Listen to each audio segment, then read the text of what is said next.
Hello everyone, সবাইকে শুভ জামাই ষষ্ঠী। এটা হচ্ছে একটা প্র্যাঙ্ক ভিডিও। সো গাইস, এটা দেখছো আইপিএলে আগের বছরের ম্যাচে যদি ইন্ডিয়া জিততো তাহলে মেজমাসির ফাটাতো। আমরা এখন মেজমাসির বাড়িতে আছি। আমি করব আমার বোনের উপর প্র্যাঙ্ক।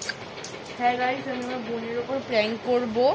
এবার আমি কি করবো বলুন তো গাইস, আমি জানলা এটা পর্দাটা দিয়ে লোকাবো, ওকে ডাকবো। এবার ও খুঁজতে খুঁজতে এখানে আসবে আর ঢুক। দেখুন গাইস, আমার মাথায় খুব একটা কোনো আইডিয়া নেই, এইটুকুই আইডিয়া ছিল। এবার ক্যামেরাটা আমি সেট করি।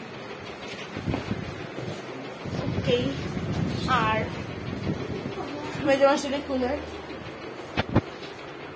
এখানটায় আমি ক্যামেরাটা সেট করে দিচ্ছি। আর আমার ভাই খাটের তলে ইয়ে করছে, লাইট জ্বালিয়ে দিলাম, সেটা আমরা দেখতে পারবো। ঠিক আছে, পর্দাটা দিয়ে দিই আমি গাইস গেটের পর্দাটাও দিয়ে দিয়েছি। এবার আমি লুকিয়ে পরে ডাকবো। ওকে হ্যাঁ, সারাটাও তো আমার মেজমাসি বকবে লাইট জ্বালিয়েছি।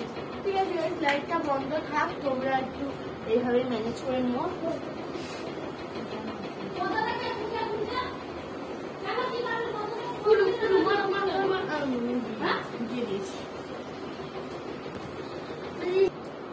আর গাইস, এই প্র্যাঙ্কটার ব্যাপারে আমার ভাই পুরোপুরি জানে। ঠিক আছে, ওকে আমি স্টোরিটা বলি, কিন্তু এটা জানে যে বোনের উপর প্র্যাঙ্কটা হবে।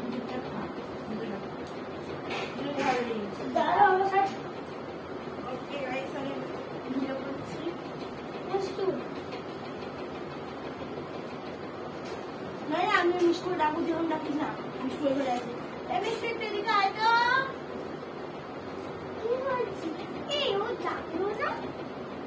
এখানটা আছে না, ওইখানটা হবে, ওখানটা হবে, পায়টা হবে, ওখানটা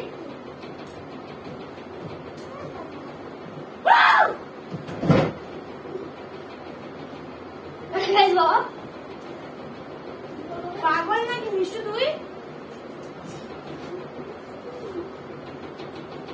কি করলি না?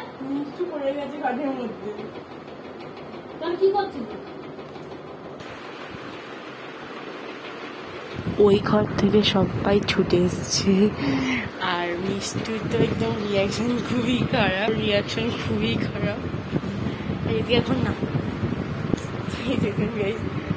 রিয়াকশন খুবই খারাপ। ও ভাবতেও পারিনি আমি ওর উপর প্র্যাঙ্ক করবো। প্র্যাঙ্ক করছিল, প্র্যাঙ্ক গাইস, আমি ভাবতেও। আর মেজমাসি তো বকছেই, চাদরটা গুটিয়ে গেছিল। আর কিছু আমাদের করার নেই গাইস। ওকে গাইস, বাই, দেখা হবে অন্য কোনো ব্লগে। আর মিষ্টু এখানে খুবই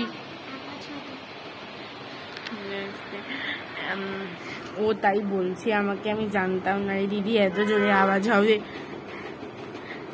কারণ আমি খুব জোরে ভয় দেখিয়েছি, খুব জোরেই পড়েছে। এবার তোমাদের বলে কেমন লাগবে, এবার তোমাদের দায়িত্ব লাইক করে দেওয়া। Hit like